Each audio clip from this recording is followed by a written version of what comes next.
Et bonsoir tout le monde, bienvenue sur Radio Libertarien, 0% socialiste, 100% acide, la seule émission la seule émission libertarienne sur internet, hein, la seule, la meilleure.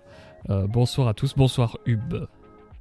Salut Adam, salut tout le monde, j'espère que vous allez bien. Bonsoir Stéphane, bonsoir JS, bonsoir Joe, bonsoir H. J'espère que vous êtes motivés. Bob tout premier qui devient libéral, bah merci à toi. Bonsoir Benoît. Bon, j'espère que vous êtes chaud. Voilà. On va défoncer un peu de monde. Ah oui, je t'ai pas mis cette news là, Ellie. Mais de toute façon, tu la trouves dans le Discord.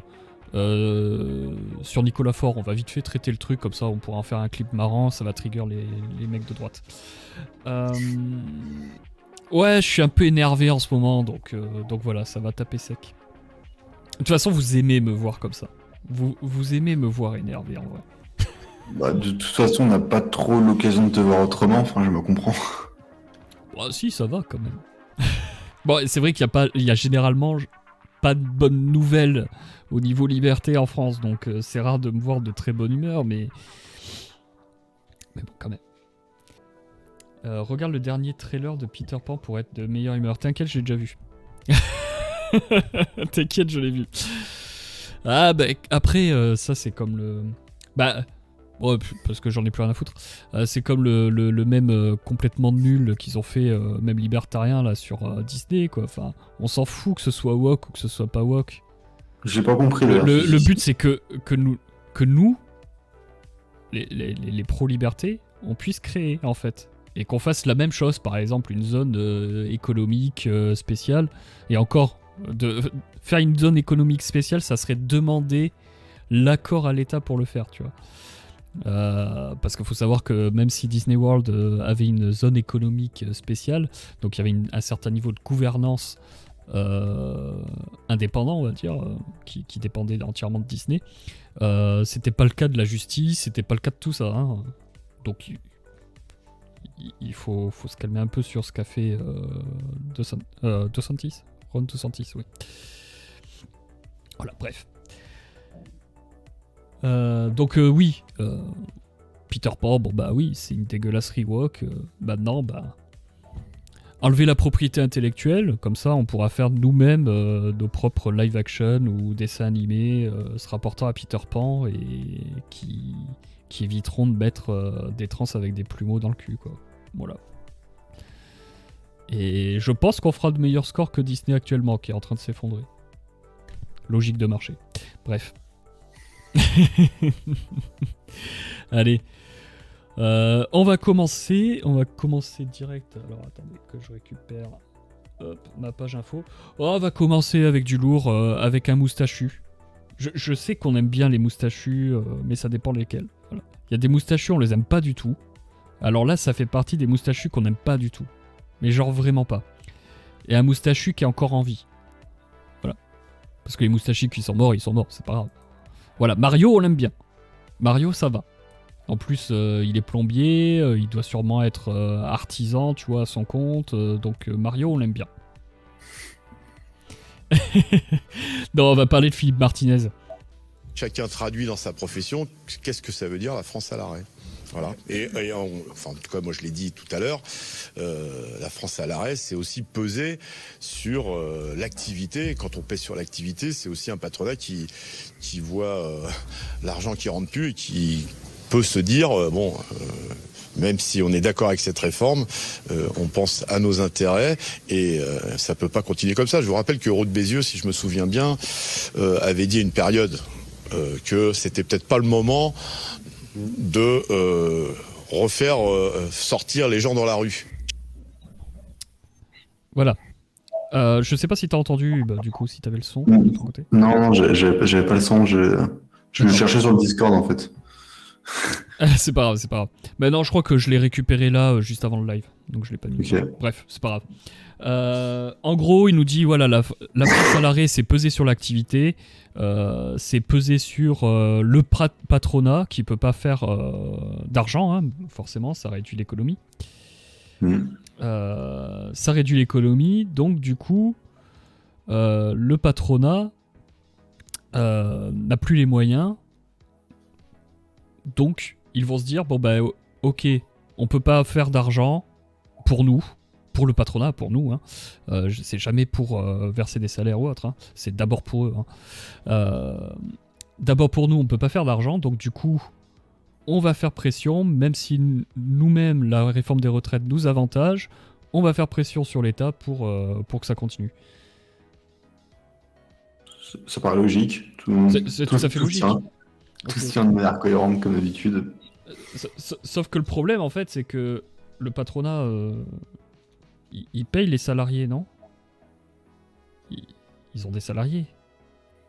Si l'activité est à l'arrêt, ils ont moins d'argent. S'ils ont moins d'argent, les salariés, ça va être compliqué pour eux, non ? Il me semble, hein. Je pense qu'il a oublié des éléments dans l'équation, Philippe Martinez, tu vois. Enfin, il les a oubliés, il les a omis. Ça sera plus juste. Je me demande si sincèrement il est convaincu par ce qu'il raconte ou si c'est juste par intérêt. Enfin, je sais pas, tu vois. Par intérêt qu'il le fait ou parce qu'il aime ça, etc. Oh, bah, je pense que c'est purement par intérêt.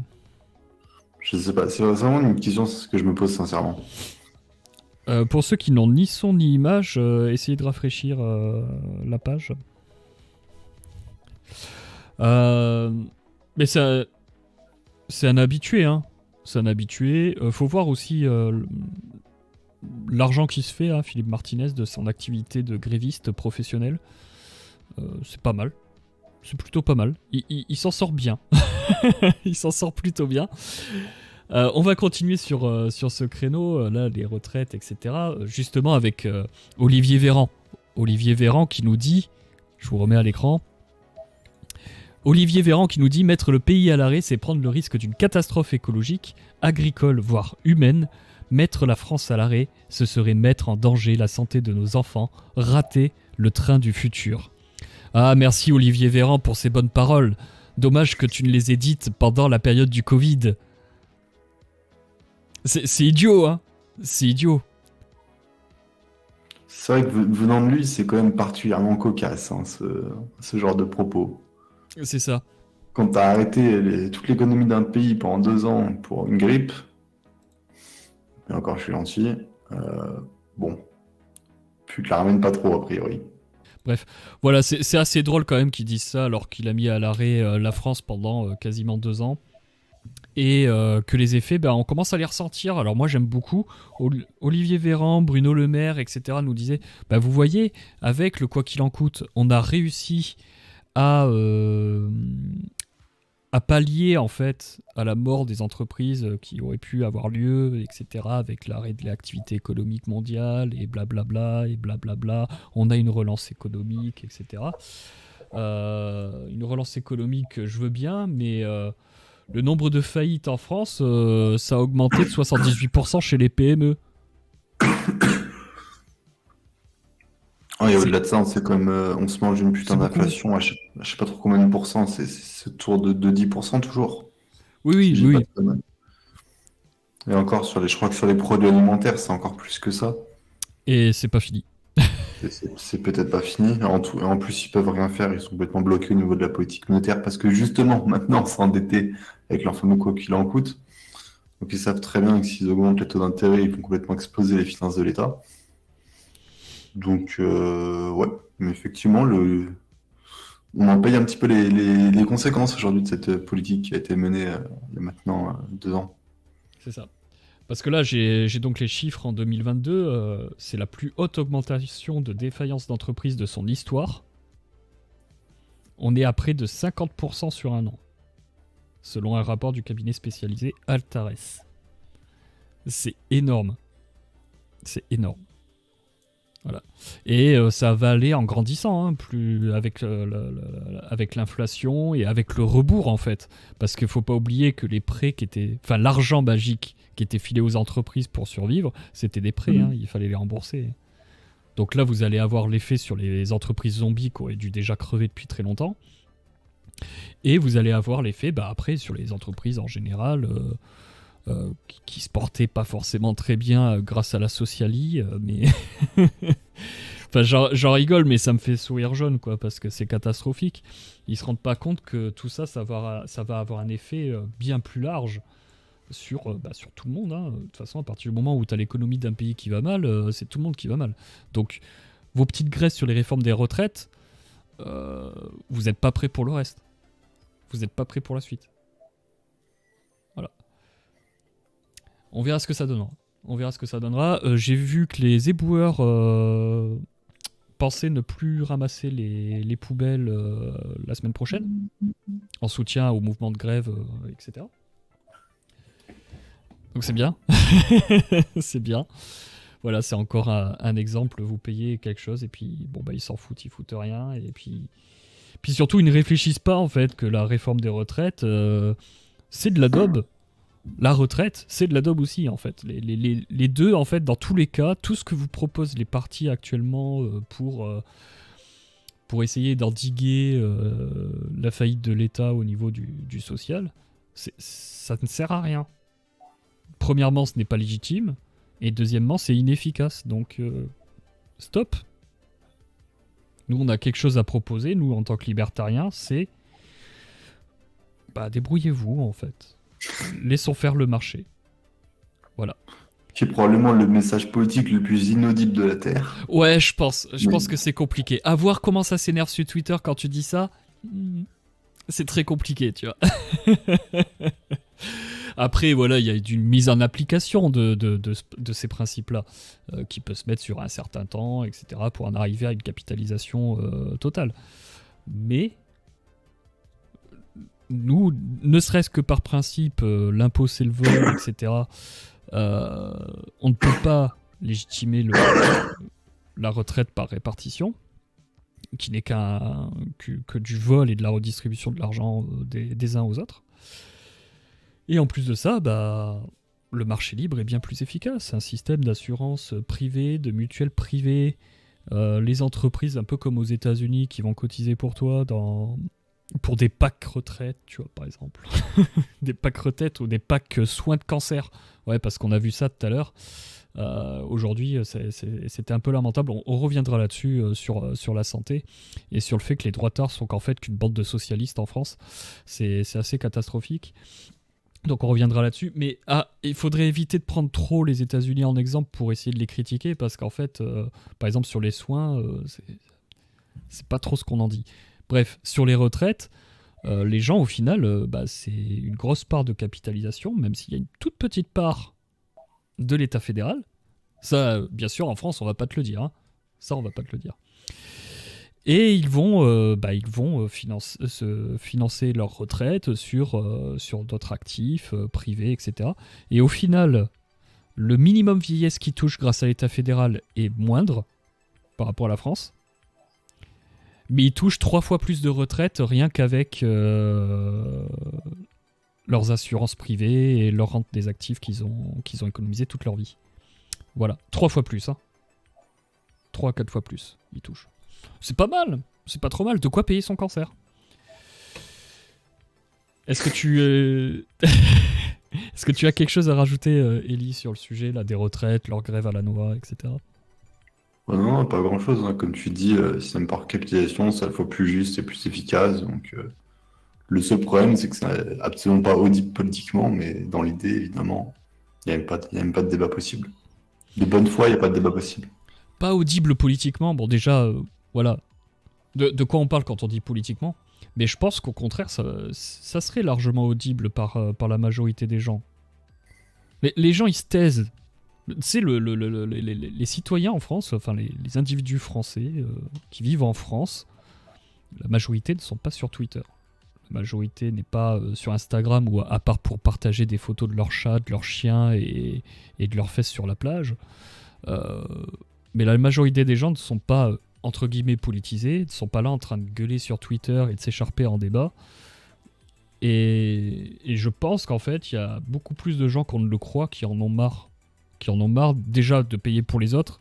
Et ensuite, il faut leur faire comprendre que du coup, c'est pareil en symétrie, tu vois. Les autres en ont marre de payer aussi pour toi. Tu vois. C'est ça qu'il faut réussir à leur faire comprendre. À casser la barrière de la peur, tu vois. Mmh. Voilà. Et je pense qu'il Il y a une forte barrière de la peur, comme je dis, dans le sens où Ouais, avoir un État nouveau qui s'occupe de tout, d'une certaine manière, c'est aussi très rassurant. tout à Et c'est fait. aussi pour ça que c'est séduisent autant. Mais ils se font voler. Donc à partir du moment où tu commences à te faire voler, tu commences à t'interroger sur la légitimité de l'État. Mais juste pour toi. Donc maintenant, il faut réussir à faire comprendre aux gens que c'est pour tout le monde. Voilà. Le vivre ensemble. Le vrai vivre ensemble. Arrêtez d'emmerder les gens. Bref. D'ailleurs, on parle donc économie, retraite, etc. Alors, vous le savez, sur cette chaîne, moi, j'aime pas trop le mot retraite parce que bon, bah, ça définit absolument rien. Hein. Tu t'arrêtes pas de vivre du jour au lendemain. Bref. Petite info comme ça, abandonner son poste pour être licencié et toucher le chômage ne sera bientôt plus possible avec la réforme de l'assurance chômage. Les salariés concernés seront considérés comme démissionnaires après une mise en demeure de l'employeur. Alors, il y a deux choses là-dedans. Il y a deux choses. Premièrement, ouais, si l'employeur veut le virer parce qu'il abandonne son poste, et que c'est l'employé qui est responsable de ce licenciement, c'est une faute. Il abandonne son poste. Oui, bah ça me semble logique, tu vois. Enfin, ça dépend du contrat qu'il a signé avec son employeur et point barre. Maintenant, le problème, c'est d'où l'État, en fait, décide arbitrairement de quand quand est-ce qu'il va te verser les cotisations que toi, tu as filées. Voilà.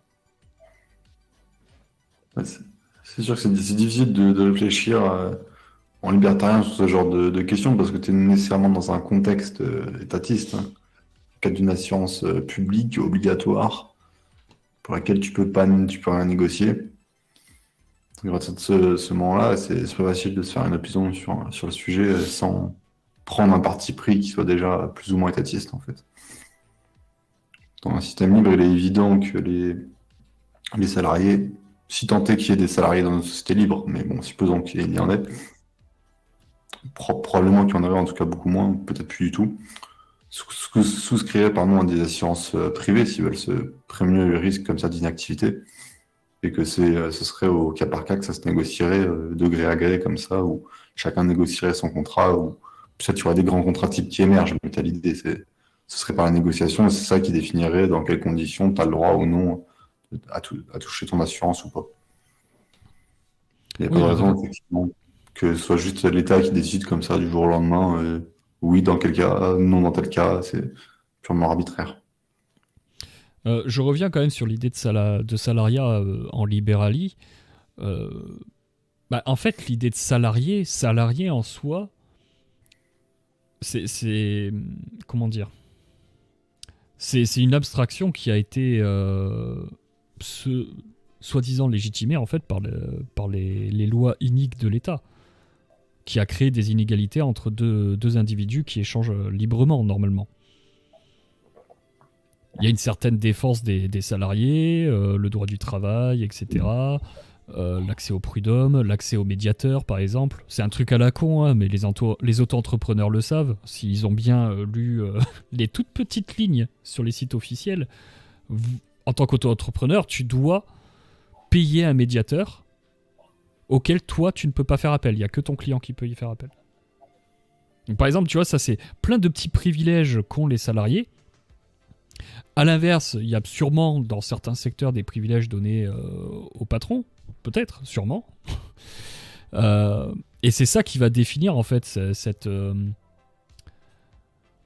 séparation entre patron et salarié. Alors qu'en vrai, en fait, en libérali, nous sommes tous entrepreneurs et nous échangeons tous des services et des produits, les uns avec les autres. Point barre. Donc au final, il y a une horizontalité dans comment on interagit avec les autres en tant qu'individu. Point. En tout cas, c'est comme ça que je vois la chose de façon un peu à l'improviste, hein, je vous dis ça. Mais à force de réfléchir à cette idée de salariat, etc., c'est comme ça que je vois la chose. Je pense sincèrement que le terme de salariat et patronat, en fait, c'est vraiment quelque chose qui a été, qui est cadré et qui est même encouragé par l'État à cause de réglementations, de privilèges pour les uns, pour les autres, etc. Oui, effectivement, je pense que le taux de droit positif favorise énormément cette organisation de travail fait de salariés, effectivement, dans une société libre. Il est beaucoup plus probable que tout le monde, on serait tous des entrepreneurs individuels, qu'on négocierait comme ça avec d'autres entrepreneurs, en fait, tout simplement. Il n'y a pas de raison que, enfin, a priori, il n'est pas très naturel de penser qu'il y aurait des gens comme ça qui travailleraient pour d'autres personnes dans un rapport hiérarchique très vertical et qui tueraient comme ça, qui s'étalonneraient sur un contrat à durée indéterminée. Ça paraît a priori peu probable. Mais quiconque est entrepreneur le voit bien. Par exemple, si tu es... Je vais prendre mon exemple à moi. Voilà. Je suis photographe. Je vais au devant d'une entreprise ou d'un artisan qui veut des photos. C'est lui qui demande des photos. Donc moi, je lui propose un devis, on signe un contrat, je rends mon service et mon produit, etc. Mais il faut savoir que c'est moi qui donne les règles du jeu. C'est moi qui lui dis, ben voilà, vous avez le droit à tant de photos, tant de machins, etc., etc. Et soit il l'accepte, soit il l'accepte pas. Et peu importe que l'entreprise soit pétée de thunes. C'est juste que peut-être que dans la négociation, ça va être plus difficile. S'il est pété de thunes. Parce que bon, il a l'embarras du choix. Il peut prendre un autre photographe. Mais ça, c'est la concurrence. Mais il n'y a pas une inégalité entre nous réelle. Nous sommes deux individus qui décidons de s'associer ou non. Point, c'est tout. Il n'y a pas de patron ou salarié. Voilà. Et c'est comme ça que ça se passerait en fait en libérali.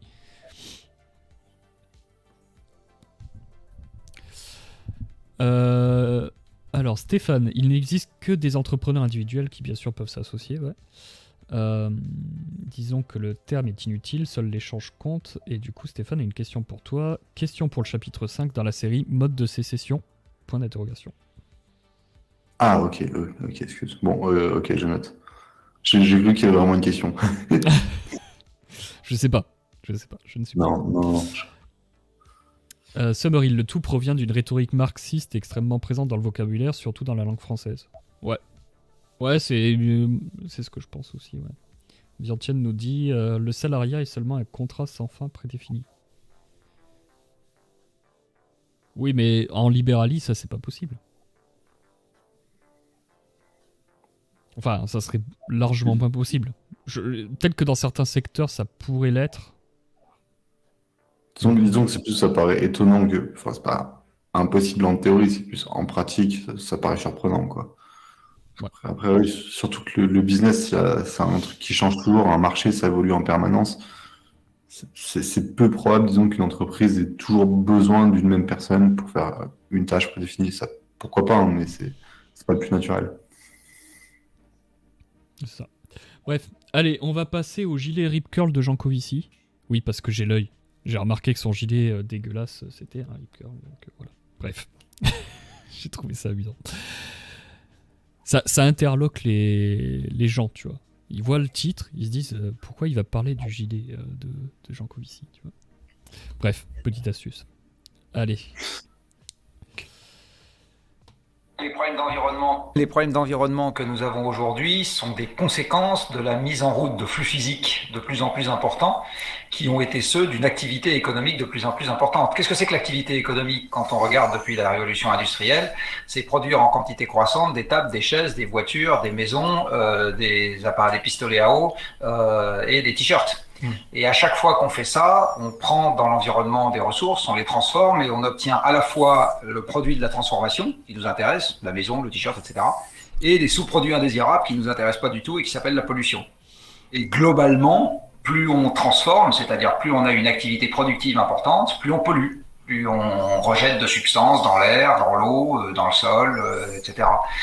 Donc la croissance économique, c'est la croissance de la production. Et donc, c'est la croissance des rejets. Globalement, c'est tout à fait le cas. Si on regarde en particulier le rejet principal qui occupe... Et tu pourras baisser un peu ton son parce que ça fait écho. Excuse. Ouais. Du coup, qu'est-ce qu'il y aurait à dire là-dessus? C'est caractéristique de Jean-Marc Jancovici, c'est-à-dire que quand un truc qui a l'air hyper logique, je pense pour quelqu'un qui vraiment n'y connaît rien, ça a l'air hyper logique, ce qui fait, en plus, il le dit avec beaucoup d'assurance, avec beaucoup de termes techniques, Là, il te parle de flux physiques, etc. Et en fait, il te dit quelque chose qui est quand même une énormité. Donc, déjà, dès le départ, tu sais, il commence par dire que l'activité économique, ça consiste simplement à produire plus de chaises, plus de pistolets à eau, plus de je sais pas quoi. Bon, c'est déjà assez discutable parce qu'aujourd'hui, enfin, au cours du XXe siècle, comme ce qui s'est passé, c'est qu'on a produit de plus en plus de services, hein. Donc, ce qu'on appelle la tertiarisation de l'économie, qu'a priori n'importe quel collégien connaît, qui montre que non, on n'est pas simplement dans l'idée de produire plus de manière industrielle. Mais même si tu passes ça, ce qui n'est pas forcément le passage qui m'a le plus gêné, le passage qui m'a le plus gêné, c'est le passage sur la pollution. À l'écouter, plus tu produis, forcément, plus tu pollues. Sauf qu'en fait, c'est pas du tout aussi simple que ça. Donc déjà, il faudrait quand même définir ce que c'est qu'une pollution. Ça paraît la base, mais en fait, dès que tu t'intéresses à ça, c'est pas du tout évident. Et même si tu pars du principe que c'est évident pour tout le monde ce que c'est qu'une pollution, tu veux dire, je sais pas, par exemple, que quand ça s'appelle l'ammoniac, c'est une pollution universelle, que ça pollue pour tout le monde. On te rend compte que ce qu'il dit est tout simplement faux. Tu peux prendre un exemple très simple, c'est celui des calèches. Avant, pour te déplacer, tu utilisais des chevaux, quoi. Et les chevaux, bah, ça produisait énormément de crottin, et les rues étaient complètement infestées de crottin. Et non seulement ça sentait mauvais, mais c'était une vraie pollution, tu vois, pour les poumons, tu vois, ça infectait les poumons, etc. C'était dégueulasse dans la rue, il fallait nettoyer ça, enfin bref, c'était le bordel. On pense ce qu'on veut du CO2 aujourd'hui, mais une voiture, au final, pollue quand même beaucoup moins qu'une calèche, si tu regardes à ce titre-là. Donc cette idée de plus ça va dans le temps, plus on pollue, en fait, elle est absurde. Elle est juste pas vérifiée empiriquement. T'as Fergan qui a écrit un livre là-dessus, enfin, qui en parle en tout cas dans son livre les écologistes contre la modernité, hein. C'est bien ça, titre du livre. Promettez les écologistes contre la modernité, je crois. Et il prend tout un tas d'exemples comme ça, comme les calèches, mais il en cite beaucoup d'autres, pour montrer que en fait non, c'est pas plus tu produis, plus tu pollues. C'est pas du tout aussi simple que ça. Et au contraire, si tu regardes les pays qui aujourd'hui produisent le plus, les plus industrialisés, qui sont les plus développés, sont quand même ceux qui ont tendance à émettre le moins de pollution. En tout cas, si on prend les pays qui produisent plus par habitant, donc par exemple les pays nordiques ou les pays comme la Suisse, comme le Liechtenstein, etc., sont de loin d'être les pays les plus polluants. Parce que, encore une fois, quand tu as atteint un certain niveau de richesse, le fait d'atteindre un certain niveau de richesse, en fait, est une condition pour que déjà les gens commencent à se préoccuper de l'environnement. Ça peut paraître bête, hein, mais quand tu arrives dans le bide, la dernière de tes préoccupations, c'est de savoir si l'environnement va être pollué ou pas. Donc, dans les petits villages africains où ils ont à peine de quoi se nourrir, bah ouais, ils vont tous pisser à côté de la rivière, tous les poissons sont crevés, et ils en ont rien à faire, parce que ce qui les intéresse, c'est le jour J, c'est ce qu'ils vont mettre quelque chose dans l'assiette maintenant ou pas. C'est vraiment une spécificité des pays riches que de se préoccuper de l'environnement. Et en plus, évidemment, plus tu es riche et plus tu développes des techniques qui vont te permettre de dépolluer, de nettoyer, etc. Donc voilà, je veux juste revenir là-dessus parce que c'était, je trouve, assez direct. Je vais me faire l'avocat du diable. Mais on va te dire, oui, mais cette richesse et cette production qui s'est tertiarisée dans les pays riches, etc., en fait, ils n'ont fait que déplacer le problème. Ils n'ont fait que déplacer la production de pollution. Sous-entendu, par exemple, les mines de colbat ou de je sais pas quoi en Afrique. Oui, voilà, ou les grandes usines industrielles en Chine, etc. Je suis pas certain de comprendre l'argument parce que c'est bien factuellement les pays où ils polluent comme ça. C'est dans des pays où ils se préoccupent pas de l'environnement, ils font rien pour le respecter. Ça se passe pas dans les pays riches. Et si la même production avait lieu dans les pays riches, il est évident qu'on n'aurait pas cette pollution-là. Je sais pas si tu as compris le sens de mon propos. Je pense. Enfin, c'est pas mon propos, hein, c'est ce que je vois sur Twitter, etc. Je suis pas d'accord avec ça, mais je le précise. Mais on te dit, en gros, oui, mais si nous, on a pu permettre justement, enfin, le fait que nous soyons riches et que du coup, nous soyons des pays qui polluent moins, que soi-disant, ce n'est pas lié à notre richesse, mais lié au fait qu'on a déplacé toute notre production dans les pays du tiers-monde. Ça, c'est juste faux. On n'a pas complètement déplacé notre production dans les pays du tiers-monde. Je ne sais pas répondre de plus à ça. La production, globalement, notre production, elle a augmenté de manière générale. Alors certes, on peut dire qu'on s'est un peu désindustrialisé. Peut-être que c'est ça le sens du truc. Et qu'il y a effectivement une partie de la production industrielle qui s'est retrouvée dans d'autres pays. Mais à part ça, je vois pas ce qu'on peut répondre. Et encore une fois, tu prends des pays fortement industrialisés, dont la Suisse fait partie d'ailleurs. On a un peu ce cliché du pays qui produit. Le Liechtenstein, hein, Oui, voilà. malgré le fait qu'il y ait que la plus grosse ville, on dirait un village, ben, je suis désolé, hein, monsieur, mais le Liechtenstein est le deuxième pays, je crois. Deuxième pays plus industrialisé Oui, c'est d'Europe. voilà, ce sont des pays où on produit beaucoup, et sans polluer énormément. Donc c'est juste faux. Je veux dire, empiriquement, c'est faux, quoi. C'est pas quelque chose Oui, mais je voulais juste qu'on en parle, tu vois, qu'on le dise. Oui, je sais. Parce que je n'arrête pas de le lire sur Twitter et ça me fait mal aux yeux à chaque fois, tu vois, d'entendre ça. Et surtout, en fait, c'est oublier le fait que bah, nous sommes passés par là pour devenir riches et donc pour justement commencer à nous inquiéter de l'environnement. Bah, ce serait bien que les Chinois fassent pareil, les Indiens, les Africains, enfin tout le monde, quoi, en fait. D'ailleurs, il y a une classe moyenne qui apparaît pas mal en Chine. Alors, j'ai juste coupé le son de Google parce que là, ils me reprennent. Je sais plus comment ça s'appelle. C'est un titre, ça c'est licencié, ça, les gars. C'est pas libre de droit, ça. On va se faire strike après. Une chanson des années 80, bref, qui a été reprise. Le mec, il manquait d'inspiration pour le riff.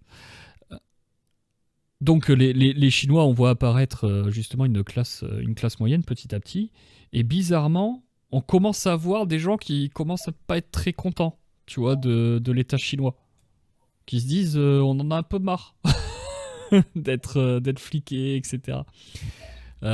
Donc, les priver aussi de pouvoir produire pour nous, dans un échange libre et consenti, c'est aussi les priver d'accéder à un certain confort, à un certain niveau de richesse, et donc peut-être les priver de cet intérêt pour leur environnement et peut-être aussi pour leur liberté. En tout cas, c'est ce que je me dis, hein, je n'ai pas la science infuse, mais intuitivement, c'est ce que je me dis. Voilà. Summerhill, la plupart des usines n'ont pas fermé pour cause de délocalisation, mais car le mode de consommation a changé, les usines n'étaient plus rentables. Oui, puis on a déplacé, oui, la consommation. Bon, ça, c'est un sujet sur lequel duquel je parlais sur Telegram à propos de l'IA, mais on peut le mettre aussi sur ce pied-là. C'est les bougies versus les ampoules électriques. Voilà. Alors certes, on n'a pas déplacé la création parce que la production était faite en Europe, mais ça a licencié, soi-disant, ça fait perdre de l'emploi chez les créateurs de bougies. Bah non, en fait, ça a juste déplacé le consommateur. Les gens qui n'avaient pas forcément la thune, au fur et à mesure, ils pouvaient s'acheter ça, et puis ceux qui faisaient des bougies, eux... ils ont créé des produits un peu plus de luxe parce qu'il y avait toujours des gens pour acheter leur putain de bougies, quoi.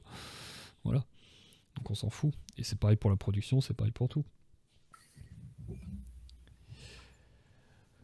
Petit conseil de lecture, Apocalypse Zéro de Michel Schallenberger qui parle de l'écologie sous un angle défendant le capitalisme. C'est très bien sourcé avec des tonnes d'exemples débunkant la propagande écolo-anxieuse. Je connaissais pas. Eh bien, c'est noté. Ouais, merci pour tu peux même le mettre dans le Discord, dans conseil de lecture. Voilà, c'est fait pour. N'hésitez pas à rejoindre la communauté Discord Radio Libertarien. C'est pas juste pour les émissions, hein. On parle de tout. Tous les jours, il y a des petits messages, etc. Bon, on se fout pas mal de la gueule des socialistes, hein, faut se l'avouer. Mais de temps en temps, on a des petits conseils de lecture et tout. Donc n'hésitez pas à passer sur le Discord. Si on veut moins de pollution industrielle, faisons respecter les droits de propriété et payons-en le prix. Oui. Of course. Oui, c'est aussi souvent un des aspects du problème qui est absolument pas avancé. C'est que la question de la pollution est toujours une question d'arbitrage. Même si tu es sur le mode de vie le plus arriéré, j'ai envie de dire, où tu restes à une société complètement agraire où tu produis à la main tes salades avec ta fourche et ton je sais pas quoi là, j'y connais absolument rien. Même comme ça tu vas faire un stage dans les Landes, tu vas creuser un peu la terre, mon gars. Non mais j'ai honte, mes grands-parents étaient des fermiers, mais bon, ils m'ont pas tout appris malheureusement.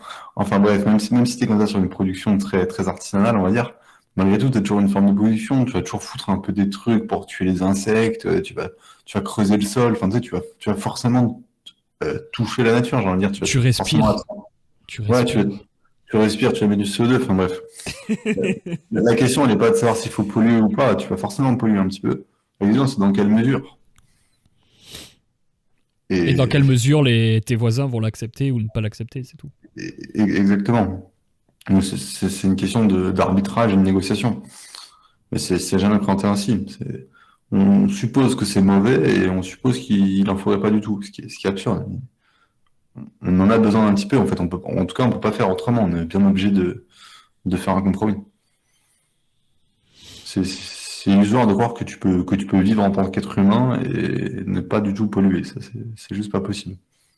Alors après, il nous parlait, je reviens sur Janco ici, après il nous parlait de la réforme des retraites, est-ce qu'elle occulte le vrai débat, les vrais débats sur l'écologie, etc. Lui, il pense que oui, comme Attali. Hein, voilà, que la réforme des retraites, c'est un truc qui aurait pu se faire avant, qui aurait pu se faire plus tard, qui aurait pu se faire plus tard dans le mandat de Macron, histoire qu'il ne s'attire pas les foudres directement au début de mandat des gens. En fait, non, nous, ce qu'on demande, c'est qu'ils foutent rien, en fait. Ni aujourd'hui, ni demain, ni plus tard, sa réforme des retraites, l'écologie, tout ça. Laissez-nous faire, s'il vous plaît. Et oui, après, c'est le truc classique, l'inflation et la sobriété écologique. On connaît son discours à Jean Covici autour de cela. Généralement, de toute façon, il connaît pas grand-chose à l'économie, à ce que c'est l'inflation. Il confond des fois inflation et hausse des prix. C'est le truc habituel. Voilà. Je sais pas si tu avais quelque chose d'autre à dire sur Jean Covici. Non, moi, je vais surtout parler du début, effectivement. Après, le reste, c'est son blabla habituel, c'est un peu chiant. Alors, vu qu'on parle d'argent, parlons-en bien, entre guillemets. Hop, je reviens là-dessus. Sur l'Assemblée nationale qui durcit le ton à l'égard de l'écosystème crypto. Comme par hasard. Donc en fait, maintenant, ils vont obliger les nouveaux acteurs entrant en France dans la crypto, ils vont les obliger à s'enregistrer au régime auprès de l'autorité des marchés financiers. Alors qu'avant, ce n'était pas directement une obligation. Donc maintenant, c'est obligatoire. L'enregistrement a été accordé à plus de 60 acteurs en France à ce jour, dont CoinHouse et le géant Binance. En revanche, aucun acteur n'a reçu l'agrément, qui reste plus difficile à obtenir, nécessitant de répondre à des exigences de fonds propres entre 50 000 et 150 000 euros, ou encore à avoir un contrat d'assurance responsabilité civile donnant des garanties à leurs clients en cas de problème. Etc., etc. Et bien sûr, on vous parle du fait que tout cela, c'est pour protéger le consommateur. Bien sûr, le consommateur a besoin de protection. Sauf que, en fait, le consommateur, il fait un choix. Il se dit, je vais investir dans les cryptos. Il est responsable de ce choix. Laissez-le faire. S'il perd toute sa thune d'un coup, il perd toute sa thune d'un coup. C'est pas notre problème. Voilà. C'est absolument pas notre problème. Donc ça, c'est le haut de l'iceberg. Après, le dessous de l'iceberg, mais ça, sur cette chaîne, vous savez ce que je pense des cryptos. C'est que, voilà, c'est logique. C'était prévisible que l'État allait foutre son grain de sel là-dedans et allait de plus en plus serrer la vis. Qu'il allait être de plus en plus regardant. Qu'il allait de plus en plus réglementé. Donc petit à petit, comme nous dit JS, petit à petit, lentement mais sûrement, l'avancée des réglementations sur les cryptos. Voilà.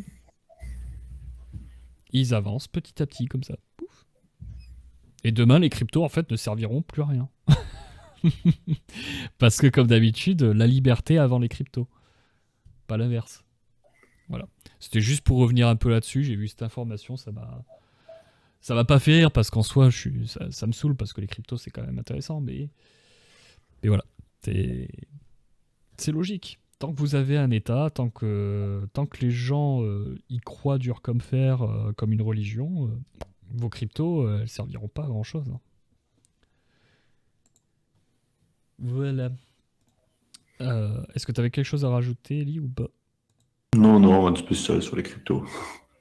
Oh, okay. À part peut-être que la France suit comme un peu le chemin vers les États-Unis, qui eux sont plutôt dans une optique, en tout cas, ces derniers temps. Enfin, ils changent un peu tout le temps d'avis, mais les dernières tendances, c'est plutôt une intégration, certes par la réglementation, mais sans être aussi tu vois, sur la défensive que les acteurs français et européens qui eux, sont plutôt à freiner au maximum l'utilisation de crypto. Ouais, je sais pas. Parce qu'après le coup de FTX et du Parti démocrate, je sais pas quelle piste ils vont prendre quand même, tu vois. Je te dis, c'était aux dernières nouvelles, moi, les derniers articles que j'avais lus sur le sujet, D'accord. c'est ce qu'ils avaient l'air de dire. Parce que politiquement, ça serait un bon move hein, de prôner la transparence des cryptos, en tout cas des entreprises des cryptos, log, etc. Pour justement pallier à ça, quoi. Bon, après, ça serait avoué, les démocrates s'avoueraient du coup effectivement avoir foutu les papates dans le FTX. Bon, ça serait un mauvais move peut-être, je sais pas. Heureusement, grâce à Macron, on est dans la Startup Nation, donc pro-crypto, ouais. Ouais, il paraît que Macron, c'est pas mal parce qu'il a permis de ralentir le socialisme. Je sais pas, il y a des gens comme ça qui disent ça. C'est fantastique d'entendre ça. Ralentir le socialisme, quelle connerie, il faut pas entendre. C'est vrai qu'il y a beaucoup de startups qui se sont créées, hein. Des startups qui profitent de l'argent public pour ouvrir leur petite pépinière à la con, entre amis. Et puis 3 mois après, leur business il est tellement pourri que ça s'effondre, mais ils s'en foutent, ils ont eu la petite argent public, ils se sont fait un petit CV comme auto-entrepreneur, tu vois. Et puis voilà, ils se sont fait des contacts pour monter la prochaine arnaque. C'est beau, hein, c'est beau la Startup Nation. Je me demande combien il y a de startups de la Startup Nation qui ont fait faillite là dans les plus de 50%. Ça serait intéressant de voir. De toute façon, les startups, c'est 90% d'échecs en moyenne. Hein. C'est ça. Tout à fait, Summer. Le monde de la startup française est une mafia. Exact. Bah après, on a un plus gros problème que les petites startups françaises, tu vois. Bon, ok, ce sont des parasites, mais voilà. La plus grosse mafia reste l'État. Sur l'immigration, j'avais un petit point sur l'immigration. Donc vous avez l'accueil des migrants qui continue à faire débat à Saint-Brévin. Donc vous avez la localité qui a rassemblé entre 900 et 900 personnes. Attends, parce que c'est mal écrit. 2 manifestations. Ah oui, voilà. Une manifestation rassemblant 900 personnes et une autre de 380 sur la commune de Saint-Brévin-les-Pins contre l'arrivée de ces migrants. Et surtout, en fait, ce qui s'y passe, c'est que c'est les mêmes projets qu'ailleurs, qu'on avait déjà dénoncés ici. En soi, les migrants, on s'en moque. Enfin, on s'en moque. C'est pas comme ça qu'il faudrait le dire. Bref, c'est pas grave, c'est dit. C'est pas ça. Le problème, c'est que ce sont des projets qui sont soutenus et financés par l'État. Sans l'accord des gens qui vivent sur place, déjà. Et sans l'accord non plus des migrants qui sont déplacés en fait dans ces villages où ils ont rien à y foutre, ils s'y emmerdent et au bout de quelques mois ils partent. Voilà, donc on aura volé l'argent des locaux, on leur a pas demandé leur consentement, on demande pas le consentement des migrants. Tout ça pour qu'au final ça dérive en combat de tous contre tous, mais surtout pas contre l'État. Et que ces gens partent et puis aillent renflouer le périurbain de vos grandes villes. Et voilà. C'est beau, hein. Donc, une énième fois, je sais que, désolé pour les auditeurs habitués de la chaîne, on se répète, mais c'est comme ça. Encore une fois, pour les libertariens, l'État n'a rien à foutre dans l'immigration. Ni pour l'interdire, ni pour l'autoriser. C'est tout. Voilà.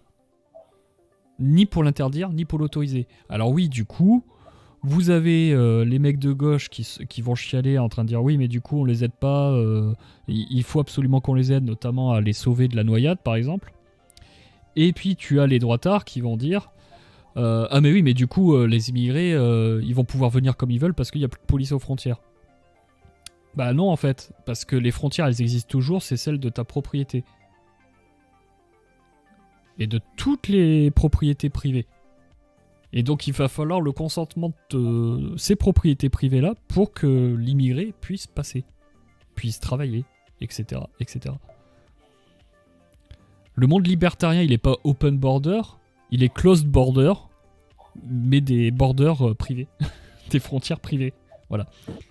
Donc on le répète encore une fois, on le rappelle, vous avez un article sur Repossession concernant ce sujet, vous avez un clip aussi, je crois même qu'Arthur Omines, il me semble que tu l'as fait. Tu as fait un réel ou tu as fait un thread Twitter sur le sujet, sur Libérali, je crois que Stéphane en a parlé aussi. Bref, nous tous, là, l'élite des libertariens français, on en a parlé un nombre de fois assez important, mais c'est urgent de le comprendre pour le diffuser, justement. C'est urgent de le comprendre pour le diffuser. Voilà. Nous ne sommes pas open border, on n'est pas des hippies à imposer à tout le monde de venir. Voilà, non. Nous respectons la propriété privée des gens et nous respectons leur consentement, des uns et des autres. Des indigènes, des autochtones, comme ceux qui viennent. Voilà, tout simplement. Et je peux vous dire que quand vous avez plus d'incitatifs comme la sécurité sociale, la CAF, enfin tout ce que vous voulez, les contrats aidés pour trouver du travail, pour ceci, pour cela, les associations. Quand vous avez plus tout ça, enfin les associations pourraient trouver encore du financement en société privée, bien entendu, mais quand vous n'avez plus d'incitatifs comme ceci, je pense que l'immigration sera tout autre. Voilà. Ça va falloir le comprendre, ça aussi. Quelque chose à rajouter ou pas, Eli? Bah non, t'as tout dit, hein, dans une société libertarienne, on serait close border, mais on respecte la propriété privée, quoi, c'est tout. C'est aux propriétaires de décider s'ils ouvrent ou pas. C'est pas beaucoup plus compliqué que ça. C'est ça. S'ils décident je veux que des Suédoises, il y aura que des Suédoises qui passent. Voilà. Au hasard. Voilà. Ouais, totalement au hasard. Alors, on va passer sur... je regarde. C'est vrai que souvent, les gens se plaignent que je tape tout le temps sur la gauche. Donc on va faire plaisir à ces gens-là. Voilà. Donc vous avez Nicolas Faure, un identitaire de droite. Je pensais au départ qu'il commençait à partir vers le libéralisme. Ben en fait non, hein, c'est de la social-dem, peut-être un peu plus autoritaire, mais bon, voilà. À propos d'un tweet d'Anthony Cobalt, sur les dépenses de santé dues aux facteurs de risque, les gros fumeurs alcooliques coûtent plus cher, il faut libéraliser la santé. Et donc Nicolas Faure nous dit « C'est une position absurde et dégueulasse, totalement intenable moralement et pragmatiquement. Des dépenses de santé, pas toutes évidemment, doivent être mutualisées nationalement. Plutôt que libéraliser, il faut améliorer la lutte contre les conduites à risque. » Alors bien sûr, après, il nous démontre absolument rien du tout, pragmatiquement, absolument rien, que dalle. Moralement, oui, il y a un peu de morale. Il y a un tout petit peu de morale. Mais le libéralisme ne s'inquiète pas de la morale. On n'a que faire de la morale. C'est la justice qui nous inquiète. Le sujet, c'est la justice, c'est le droit. Voilà, point. Donc, en termes de droit, bah non, il est encore plus dégueulasse en fait de piquer de l'argent à des gens pour soigner d'autres personnes. Sans leur demander leur accord, en tout cas. Sans leur demander... Oui, tout à fait. Ben, c'est d'où l'idée de piquer leur argent. Tu vois, quand on pique de l'argent, généralement, il n'y a pas de consentement. A priori, oui, je suis d'accord avec toi. Voilà. Donc, rien qu'en termes de droit, en termes de droit pur et dur, voilà, c'est du vol. Point. Et à partir de là, faut juste avoir un tout petit peu d'imagination. Alors, je sais que pour certains, c'est un peu compliqué. Mais il faut faire preuve d'imagination et se dire, comment ça se passerait si l'État arrêtait de nous voler, notamment pour la santé? Mais ce qui se passerait, c'est ce qu'on avait avant, ce qui a été monopolisé par l'État, c'est-à-dire des mutuelles privées. Oh, magie! Ça existait. Hein. Ça existait, et c'est bizarre, depuis que l'État a le monopole de la chose, ça va de mal en pis. C'est étrange quand même. Parce qu'après, il y a d'autres phénomènes, il y a d'autres principes qui découlent de nos théories. C'est que le libre marché, par exemple, est largement plus efficace qu'un monopole d'État.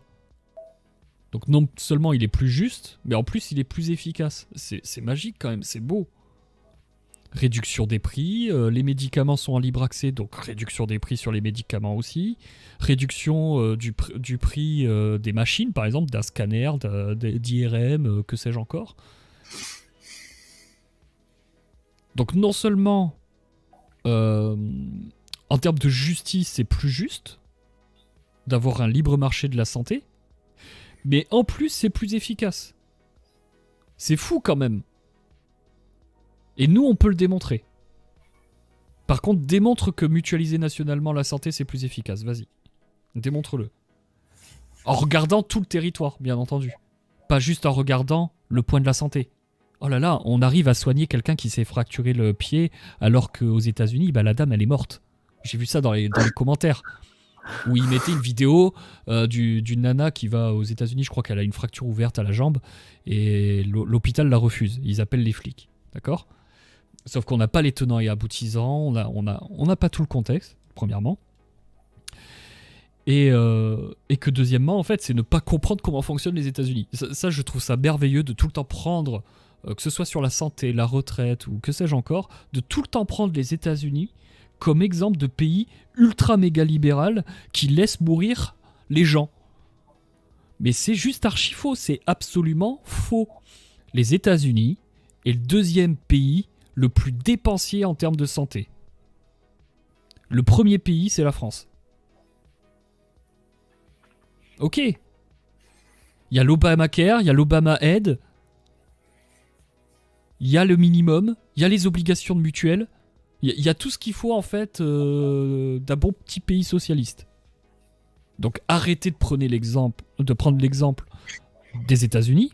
Désolé, je m'énerve, du coup je bafouille. De prendre l'exemple des États-Unis alors que c'est absolument ridicule. Ça n'a aucun sens. Prenez l'exemple de pays réellement libéraux. Cela vaudra mieux.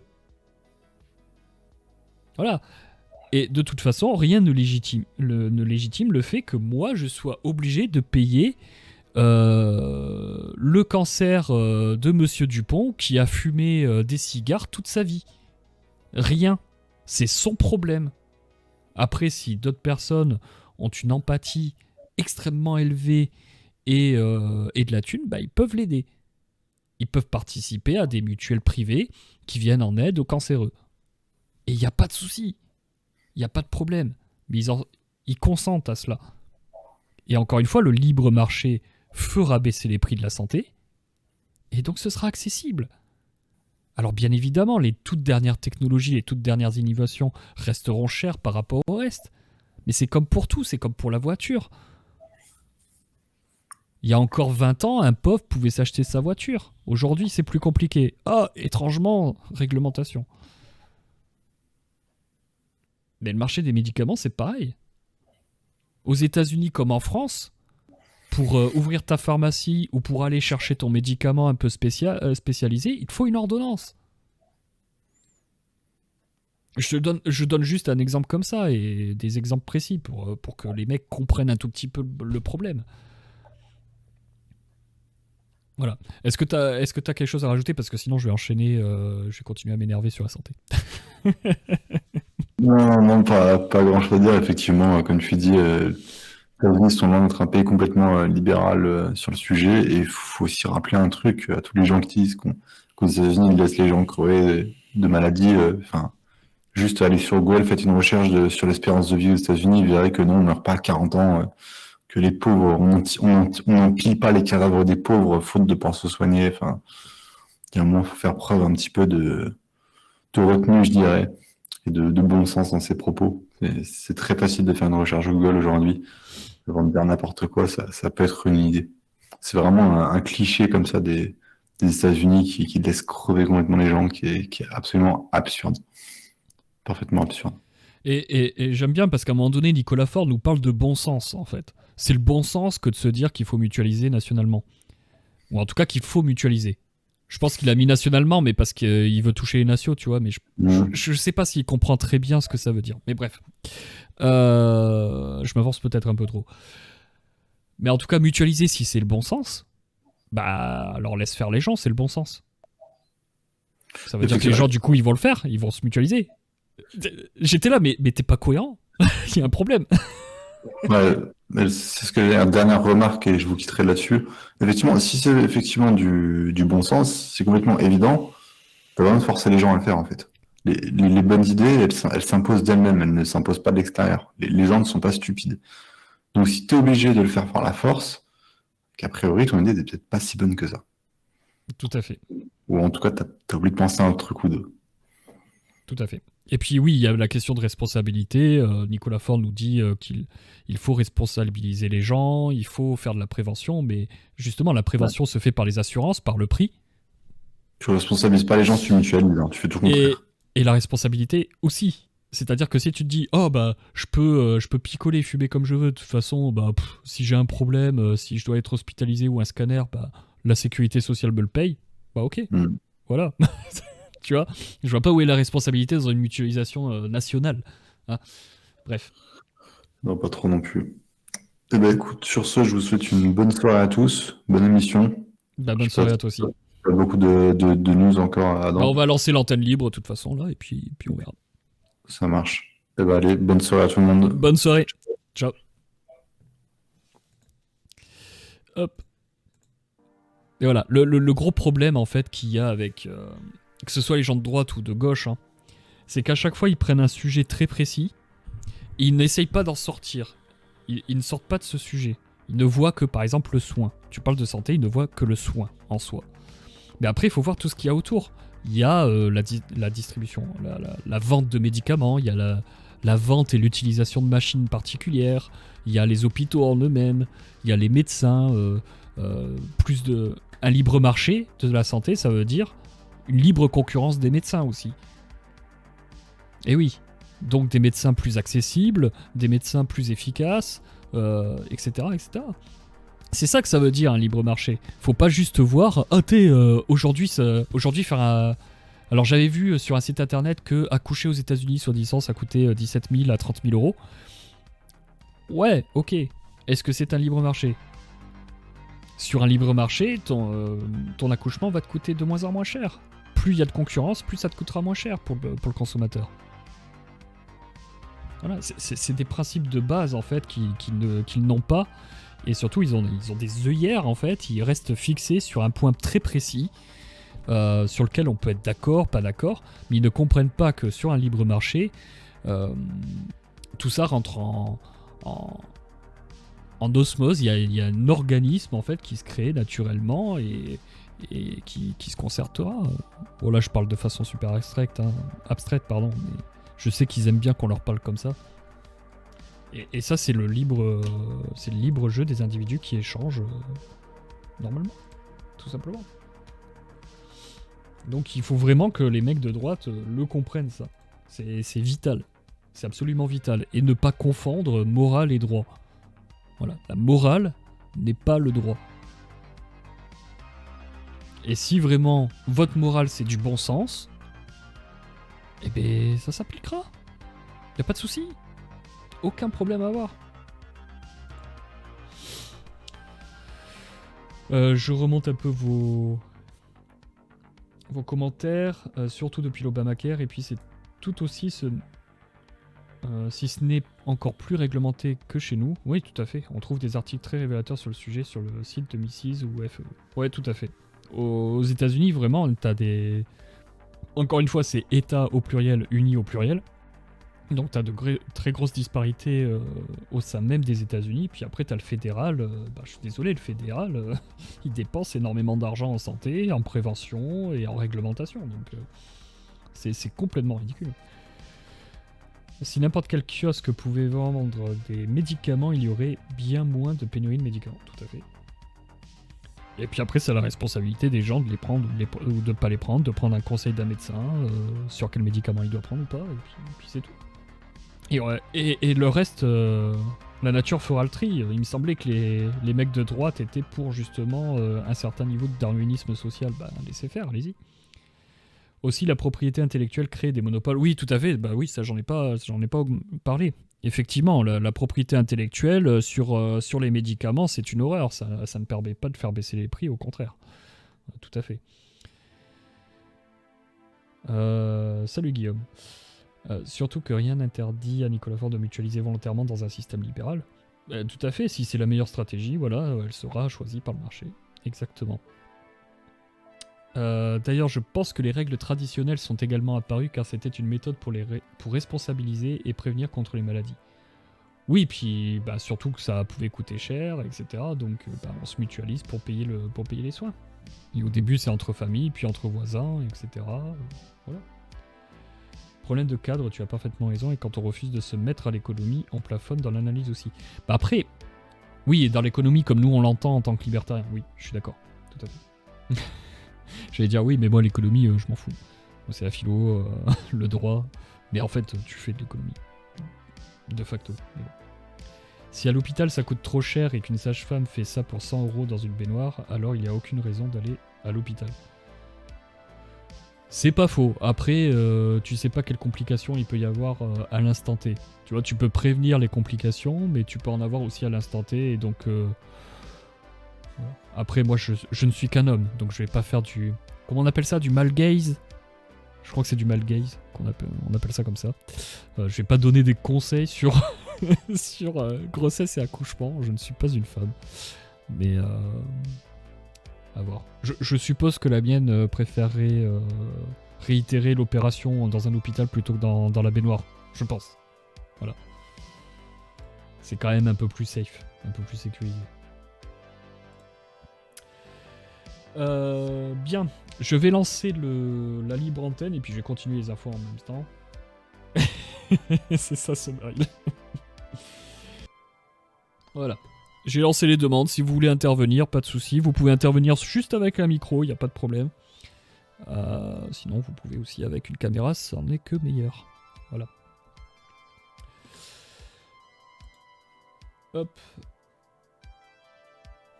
On va passer à l'actu suivante qui est ici.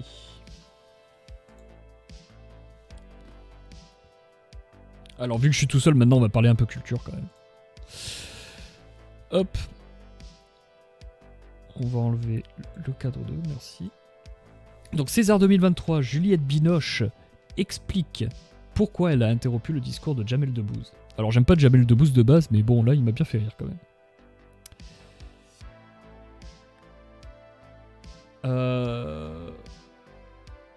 Alors c'est un peu plus bas.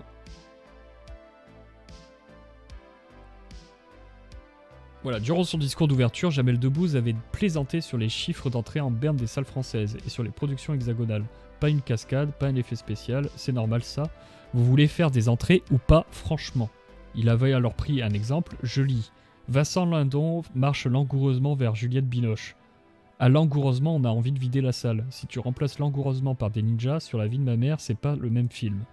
Malgré le second degré assumé des propos, Juliette Binoche s'était alors levée de son fauteuil et interpellé l'humoriste depuis la salle. Je ne suis pas d'accord, on fait aussi des entrées. Etc. etc. L'actrice qui intervient, tu l'as pas vu le film? Non, c'était pas là. Désolé Jamel, avec tout le respect et l'amour que j'ai pour toi, et tu le sais, je ne suis pas d'accord pour te laisser dénigrer ce cinéma-là, ni ceux qui prennent le risque de le faire, c'est trop facile. Le cinéma d'auteur apporte un regard singulier, parfois nouveau, des tangentes différentes, qui a parfois des difficultés à trouver son public, qui fait moins d'entrées qu'Astérix, mais qui le trouve aussi, et c'est bien comme ça, donc non pas de ricanement, de la tolérance et un peu d'appréciation des différences. Ok, alors maintenant on va parler d'une chose, c'est que ce genre de film est avant tout subventionné, d'accord? Il est subventionné directement, on subventionne directement le film, et on subventionne les parasites qui travaillent autour. Les intermittents, voilà. Donc, à un moment donné, il est où leur risque quand tu es payé directement par l'État, par l'agent du vol du public que tu veux séduire? Il y a un petit problème, non? Je crois. Tout comme Astérix, qui a reçu des fonds. Tout comme Vaincre ou Mourir, qui a reçu des fonds. Le cinéma français est sur-subventionné. Et pas que directement, encore une fois, c'est l'arbre qui cache la forêt. Voilà, par exemple, le Vaincre ou Mourir, je sais plus combien ils ont eu, 200 000, je sais plus, de subventions qu'ils ont eu de la part de la région de la Loire par le biais du CNC. c'est l'arbre qui cache la forêt. Après, il y a tout ce qui est réglementation, les aides diverses et variées pour les intermittents du spectacle, etc. etc. Ok ? Tout ça, ça contribue à la subvention du cinéma français. Regardez l'état du cinéma français. Regardez juste l'état du cinéma français. Il est là le problème. C'est pour ça que vous n'arrivez pas à trouver votre public.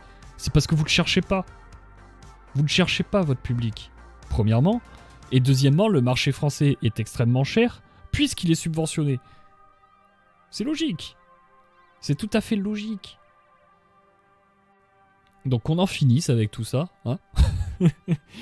On en finit les subventions et on retourne à une industrie du cinéma telle qu'elle devrait être normalement. Et je pense que là, on aura un cinéma de meilleure qualité. Je pense que les acteurs, les réalisateurs, les techs seront bien mieux rétribués, bien mieux récompensés pour leurs efforts. Et voilà, et tout ira bien. J'ai discuté avec un turbo-communiste qui m'a expliqué que la dette n'existait pas. J'ai rien su dire, tu en penses quelque chose? Comme dit Flo, en fait, c'est quoi son argument en fait? Quel est son argument?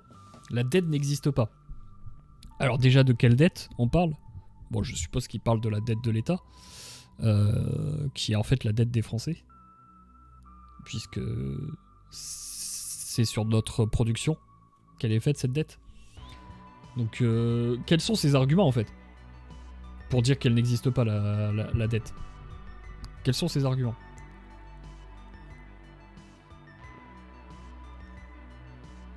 C'est fictif parce que c'est pas du vrai argent. Quels sont ses arguments? Ça serait intéressant de les avoir quand même. Je dis pas ça contre toi, c'est par rapport à lui. Parce que c'est marrant, parce que généralement on te dit ça, mais on te balance pas d'arguments. Ou on te balance 2-3 citations d'un livre qu'on n'a pas lu. Voilà. Généralement c'est comme ça que ça se passe. Bref. Le temps que tu me répondes, je vais enchaîner sur le SNU. Alors le SNU, le Service National Universel. Donc soi-disant qu'il y aurait des fausses informations. Donc on va lire le thread petit à petit, puis on va se marrer. Ou pas. Ceux qui ont des enfants ne se marrent pas trop en ce moment. Donc il se fait en 3 étapes ce SNU. Un séjour de cohésion de 12 jours, une mission d'intérêt général de 84 heures. Intérêt général, bon déjà j'aimerais bien qu'elle le définisse, ce que ça veut dire intérêt général. Un engagement volontaire de 3 mois minimum. Pour un SNU complet, il faut réaliser un séjour de cohésion et une mission d'intérêt général. Donc qui c'est qui encadre ça? C'est un tiers issu de l'éducation nationale, un tiers issu de l'éducation populaire, un tiers d'anciens des corps en uniforme. Voilà, pourquoi ils sont en uniforme? C'est pour contribuer à un sentiment de cohésion. Le SNU, c'est renforcer la force morale de notre pays. Alors je ne savais pas déjà que premièrement un pays avait une force, et deuxièmement avait une morale. Une morale seule et unique. Ah oui, c'est celle de la République, pardon, j'avais oublié. Oh, sacrilège. C'est bon, je suis fichier S, moi.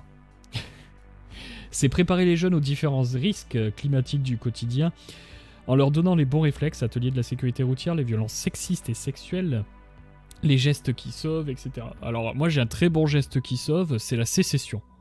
Faites sécession et vous serez sauvés. Le SNU, c'est permettre la mixité sociale et territoriale.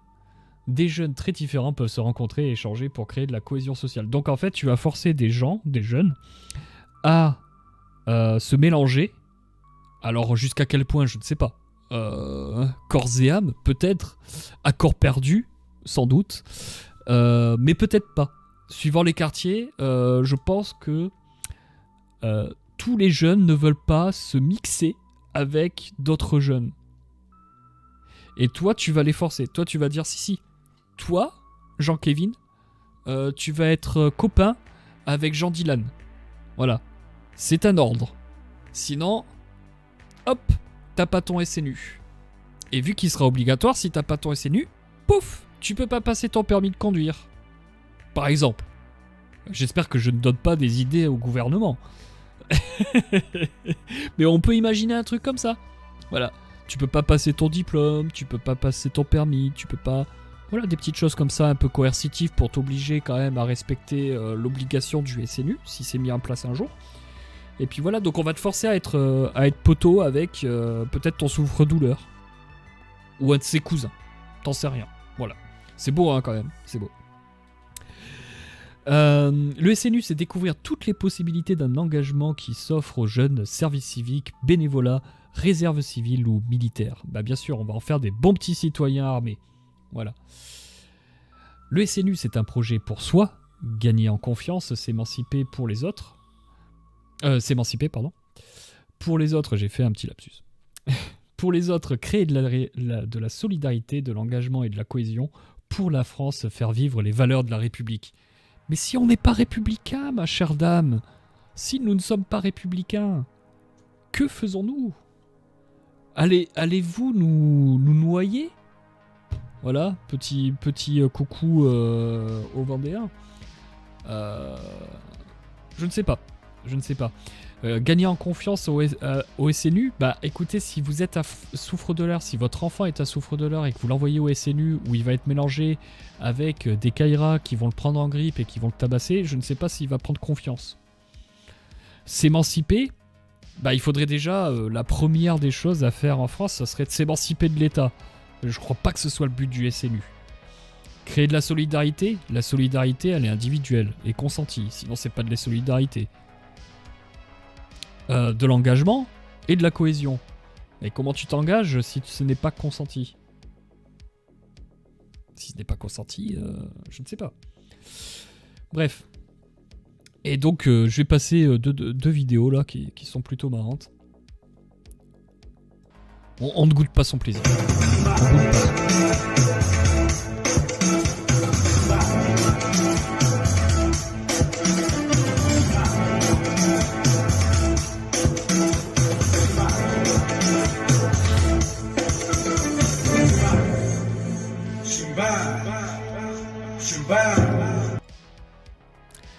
Voilà, donc ça c'est le SNU les gens, hein, ça c'est le SNU.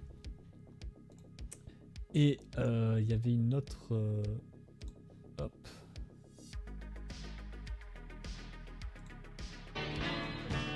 Bon, alors on change complètement de sujet. D'accord. On passe sur Banque de France. D'accord. Un budget, il faut toujours qu'il soit ou positif ou équilibré, mais jamais négatif. Est-ce que ce type d'activité-là, apprendre à gérer son budget, vous trouvez que c'est une bonne idée ? Ça nous prépare pour la vie d'adulte, quoi. On est plus autonome après comme ça aussi. Puis déjà qu'en plus à cet âge-là, on commence à avoir des cartes bancaires à notre âge, on apprend déjà à gérer nos sous. Ok.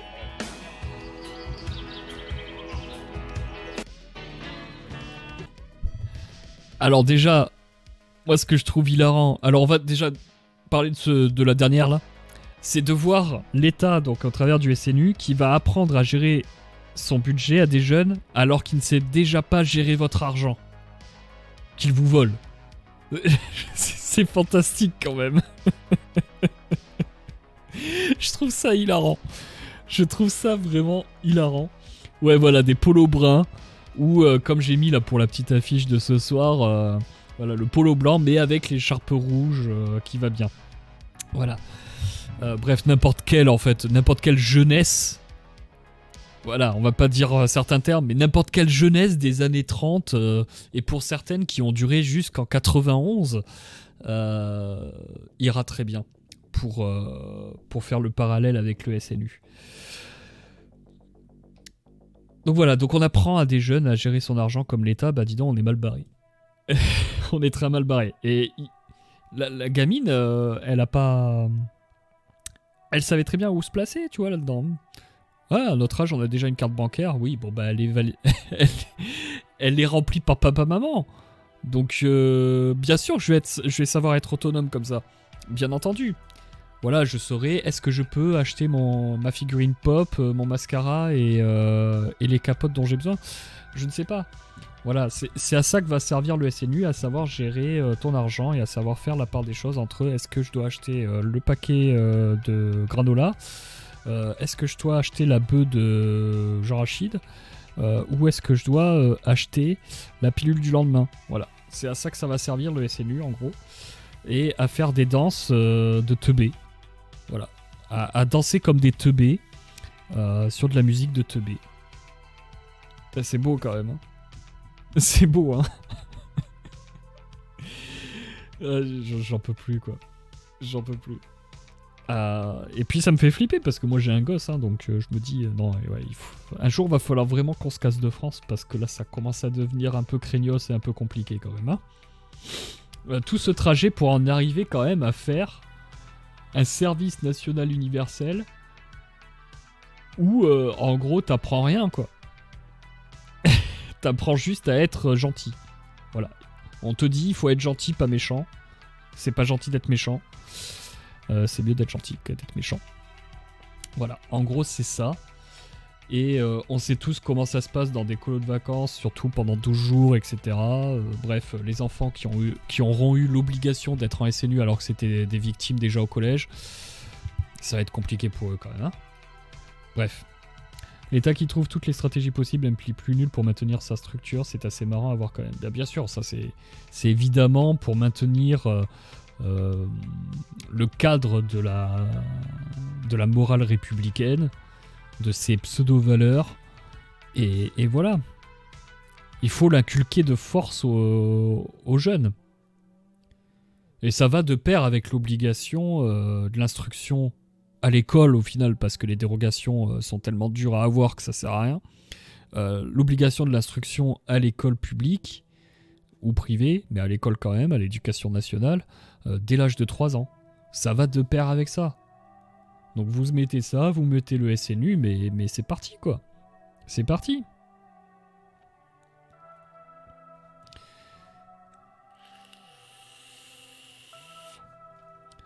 Qui prend ça au sérieux? Oui, certes, qui prend ça au sérieux. Maintenant, je pense que, justement, là je salue Jean Rachid, et Jean Dylan, je pense qu'eux le prennent pas au sérieux et c'est très bien. Voilà, eux ils retourneront dans leur bled à fumer et à faire des courses de mobilette.